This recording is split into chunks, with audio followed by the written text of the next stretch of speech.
Hi friends, welcome to my channel Sairam competitive exams. ఇంకా channel ఎవరైనా subscribe చేసుకోకపోతే subscribe చేసుకోండి, లైక్ చేయండి, షేర్ చేయండి. ఈరోజు ఉద్యోగ వార్తల గురించి తెలుసుకుందాం. గ్రూప్ 2 పరీక్షలు మళ్ళీ వాయిదా.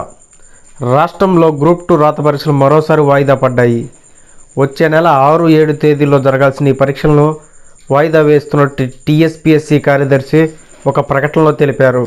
కొత్త తేదీలను తరువాత వెల్లడిస్తామని పేర్కొన్నారు. గ్రూప్ 2లో 783 పోస్టులతో టీఎస్పీఎస్సీ గత ఏడాది ఉద్యోగ ప్రకటన జారీ చేసిన సంగతి తెలిసిందే.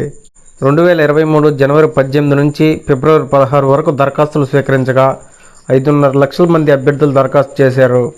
తొలుత ఆగస్టు 29, 30 తేదీల్లో గ్రూప్ 2 పరీక్ష నిర్వహించేందుకు కమిషన్ షెడ్యూల్ జారీ చేసింది. కానీ నిరుద్యోగులైన అభ్యర్థుల నుంచి వచ్చిన డిమాండ్ మేరకు దాన్ని నవంబర్ 2, 3 తేదీలకు మార్చారు. నవంబర్ 3 నుంచి ఎన్నికల ప్రక్రియ ప్రారంభం కావడంతో కమిషన్ ఈ పరీక్షలను మళ్ళీ 2024 జనవరి 6-7 తేదీలకు రీషెడ్యూల్ చేసింది.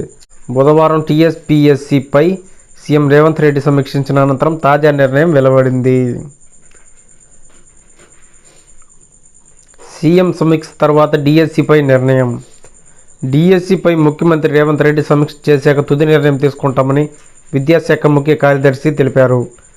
రాష్ట్ర బీఎడ్, డిఎడ్ అభ్యర్థుల సంఘం నేతలు బుధవారం సచివాలయంలో డిఎస్సిపై వినతిపత్రం అందజేయగా ఆయన ఈ విషయం వెల్లడించినట్టు నేతలు పేర్కొన్నారు. నేడు స్టాఫ్ నర్సుల మెరిట్ జాబితా విడుదల. స్టాఫ్ నర్సుల మెరిట్ జాబితాను రాష్ట్ర వైద్య ఆరోగ్య సేవల రిక్రూట్మెంట్ బోర్డు నేడు విడుదల చేయనుంది. స్టాఫ్ నర్స్ పోస్టుల భర్తీకి రాత పరీక్ష నిర్వహించి ఇటీవల మార్కులు ప్రకటించింది. తర్వాత అభ్యంతరాలు స్వీకరించింది. అభ్యంతరాల పరిశీలన అనంతరం 9,000 మందితో కూడిన మెరిట్ జాబితాను ఎంహెచ్ఎస్ఆర్బి గురువారం విడుదల చేసింది. అభ్యర్థుల ధృవపత్రాల పరిశీలన శుక్రవారం నుంచి ప్రారంభం కానుంది. రాష్ట్ర వ్యాప్తంగా 7,094 స్టాఫ్ నర్సులను నియమించనున్నారు. రాష్ట్ర వ్యాప్తంగా 40,936 మంది అభ్యర్థులు రాత పరీక్ష రాశారు.